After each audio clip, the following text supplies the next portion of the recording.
আমরা একটু জানবো যে বাংলাদেশে এখন স্কিনের ট্রিটমেন্ট বা এই যে চর্মরোগ বিষয়ক যেই চিকিৎসাগুলো এসেছে সেগুলো আসলে কতটুকু আধুনিক হয়েছে।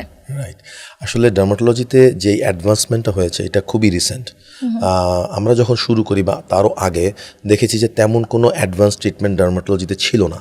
ওই কিছু মলম, কিছু খাওয়ার ওষুধের মাধ্যমেই আমরা ট্রিটমেন্ট করতাম।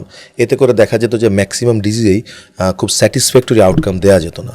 এখন যেটা হয়েছে যে লেটেস্ট যে ট্রিটমেন্টগুলো আছে, আমি খুব গর্বের সাথে বলতে চাই যে এর ম্যাক্সিমাম ট্রিটমেন্ট অপশনগুলোই আমাদের দেশে প্রচলিত। যেমন আপনি যদি ইন্টারভেনশনসের কথা বলেন, আমাদের ইনজেক্টেবলস আছে, লেজার, আমাদের যে ডার্মাটো সার্জিক্যাল অ্যাসপেক্টগুলো আছে, যেমন সেতি রোগীর মেলানোসাইট ট্রান্সপ্লান্ট, মাইক্রোপাঞ্চ গ্রাফট, আমরা হেয়ার ট্রান্সপ্লান্ট, ইভেন আমরা stem cell therapy, exosome base therapy, এই সব ট্রিটমেন্টগুলোই কিন্তু এখন আমরা অনেক সাকসেসফুলি করছি।